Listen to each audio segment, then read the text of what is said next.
ముందుగా అంజనా అమ్మ చేతి వంటకి స్వాగతం అండి. ఈరోజు మనము గోబీ మంచూరియా చాలా సింపుల్గా తయారు చేసుకుందామండి. క్యాలీఫ్లవర్ తీసుకొని కొంచెం వాటర్ వేడి చేసుకొని అందులో కొంచెం సాల్ట్ వేసి కొద్దిసేపు బాయిల్ చేసుకోవాలండి. ఎందుకంటే ఒక్కోసారి క్యాలీఫ్లవర్లో పురుగు ఉండే అవకాశం ఉంటుంది. అందులో ఉన్న బ్యాక్టీరియా పోవాలంటే కొంచెం సాల్ట్ వేసి బాయిల్ చేసుకోవాలి.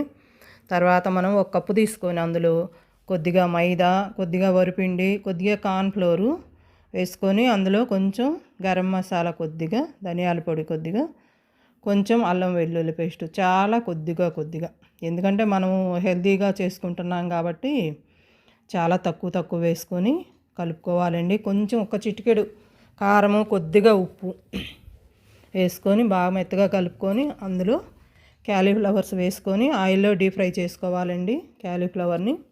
క్యాలీఫ్లవర్స్ చాలా చిన్నగా కట్ చేసుకోవాలండి. చిన్న పీసులుగా కట్ చేసుకుంటే బాగా మెత్తగా ఉడుకుతాయండి. చాలా క్రిస్పీగా సాఫ్ట్గా ఉంటుందండి. చాలా బాగుంటుంది. సోడా ఉప్పు అలా ఏమీ వేయొద్దండి. సోడా ఉప్పు అంత మంచిది కాదు, అవాయిడ్ చేయాలండి సోడా ఉప్పుని.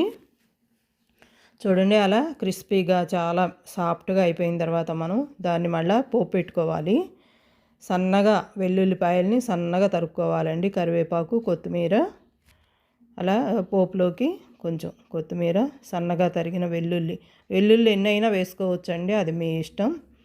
చాలా బాగుంటుంది వెల్లుల్లి వేసుకుంటే. కొంచెం ఆయిల్ వేసుకొని డీప్ ఫ్రై చేసిన బాండీలోనైనా కొంచెం ఆయిల్ వేసుకొని అందులో కొంచెం పచ్చిమిర్చి, వెల్లుల్లి, మనం డీప్ ఫ్రైకి సరిపడినంత ఆయిల్ వేసుకొని డీప్ ఫ్రై చేసుకోవాలండి.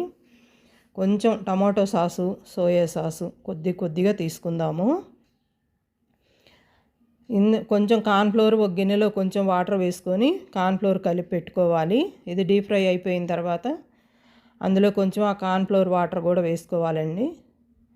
ఇది కొంచెం అలా కలుపుకుంటూ మనం క్యాలీఫ్లవర్ డీప్ ఫ్రై చేసి పక్కన పెట్టుకున్నాం కదా, వాటిని వేసి కూడా కలుపుకోవాలి.